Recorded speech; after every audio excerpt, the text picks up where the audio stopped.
Hindi grammar में यानी हिंदी व्याकरण में आज हम पढ़ेंगे सर्वनाम यानी प्रोनाउन। वाक्य में संज्ञा के बदले प्रयुक्त शब्द सर्वनाम कहलाता है। सर्वनाम के प्रयोग से वाक्य सुंदर, सरल और संक्षिप्त लगता है।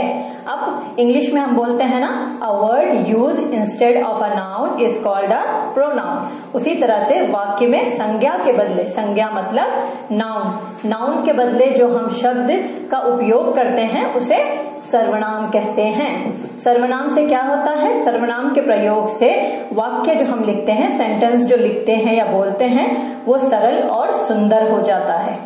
सर्वनाम के कई सारे भेद हैं। सर्वनाम के 6 भेद आज हम पढ़ेंगे। सर्वनाम का पहला भेद है पुरुषवाचक सर्वनाम। पुरुषवाचक सर्वनाम का 3 और आगे भेद होता है, जैसे उत्तम पुरुष, मध्य पुरुष और अन्य पुरुष। उत्तम पुरुष मतलब फर्स्ट पर्सन, फर्स्ट पर्सन में सिंगुलर हो या प्लूरल हो, दो भी उत्तम पुरुष। मध्य पुरुष में सेकंड पर्सन, वो भी सिंगुलर प्लूरल दो भी।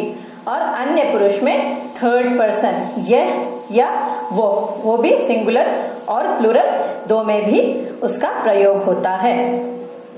दूसरा है निजवाचक सर्वनाम। निजवाचक सर्वनाम मतलब निज, निज मतलब खुद के लिए, ओन, जो खुद के लिए जो सर्वनाम का उपयोग हो वो होता है निजवाचक सर्वनाम। जैसे खुद के बारे में और स्वयं, स्वयं मतलब भी खुद के बारे में, अपने बारे में, इंफॉर्मेशन अबाउट ओन सेल्फ।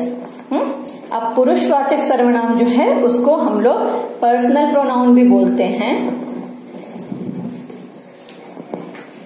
निजवाचक सर्वनाम जो होता है उसको हम रिफ्लेक्सिव प्रोनाउन भी बोलते हैं, रिफ्लेक्स करना, खुद को रिफ्लेक्स करना।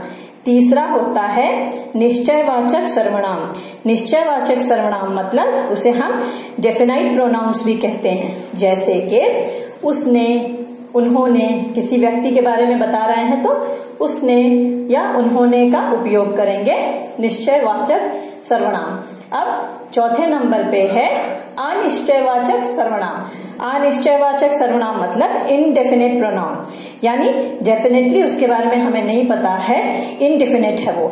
जैसा कि कोई या कुछ, किसी चीज के बारे में हम बता रहे हैं लेकिन डेफिनेटली उसके बारे में नहीं पता, तो कोई या कुछ कहकर जब बताते हैं तो वो हुआ अनिश्चयवाचक सर्वनाम। पांचवा आकर हुआ प्रश्नवाचक सर्वनाम। प्रश्नवाचक, ये हमें सुनकर ही प्रश्न से पता चल रहा है ना, ये किस तरह का सर्वनाम है? प्रश्न के जैसा सर्वनाम, यानी कि इंट्रोगेटिव प्रोनाउन। इससे प्रश्न समझ में आता है, प्रश्न का बोध होता है।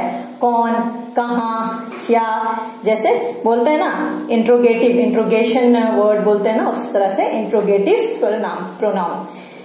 छठा है संबंधवाचक सर्वनाम।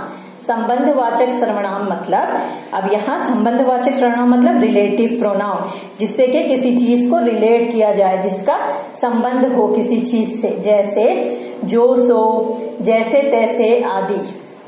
इन 6 भेदों के अलावा और भी 2 भेद होते हैं, वो है अधिकारवाचक सर्वनाम और विभाजनवाचक सर्वनाम। अधिकारवाचक सर्वनाम मतलब पॉजेसिव प्रोनाउन और विभाजनवाचक सर्वनाम मतलब डिस्ट्रीब्यूटिव प्रोनाउन।